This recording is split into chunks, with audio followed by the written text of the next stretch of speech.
shift focus from sports to update you on the Israeli offensive which has shifted to Gaza's health services as 5 people were killed and 70 more injured when one of Israeli tanks, that's one of their tanks, hit a hospital. Now doctors say several Israeli tank shells hit the hospital's reception, intensive care units and operating theaters. Most of the wounded were doctors, according to Palestinian officials. Well, Palestinian television showed footage of the wounded people being treated after the strike in the central Gaza Strip. Israel says it has killed more than 170 militants since Thursday night when it launched the ground offensive phase of its 2-week-old operation to end rocket fire from Gaza. Now, there have been appeals made to the Red Cross to help evacuate patients from the building, while the UN Security Council has issued a call for an immediate cessation of hostilities. The United States has expressed serious concerns about the rising number of Palestinian civilian deaths and the loss of Israeli lives. Now, we're also keeping an eye on the Ukrainian train carrying bodies from the site of the crashed Malaysian flight MH17. Malaysia's Prime Minister Najib Razak says he's received assurances from the leader of the self-proclaimed Donetsk People's Republic that the remains would be handed over to international investigators. He has also confirmed that 2 flight recorders recovered from the crash site will be given to a Malaysian team. In the meantime, heavy fighting continues in the main rebel-held city of Donetsk. Well, now we have Al Pesin in the Ukrainian capital, Kiev, bringing us up to speed about the restricted access for international investigators to that crash site that we were talking about.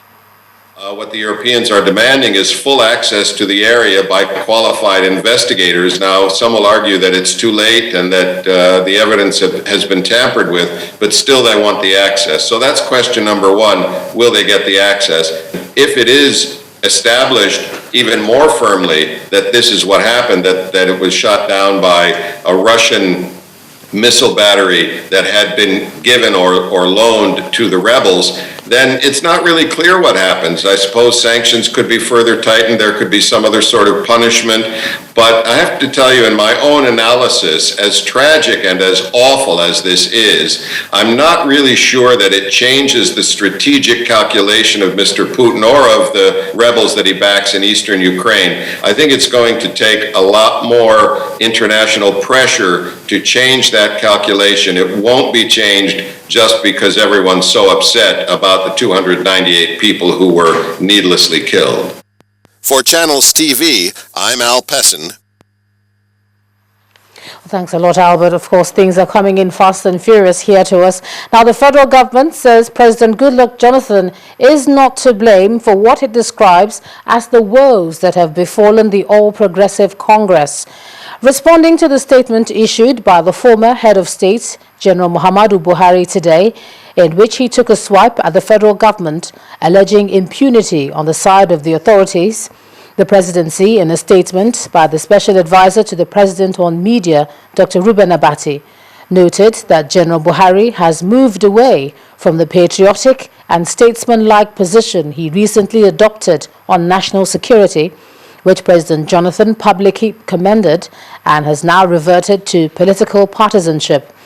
He described as completely unwarranted and very uncharitable the assault on the conduct and integrity of the president.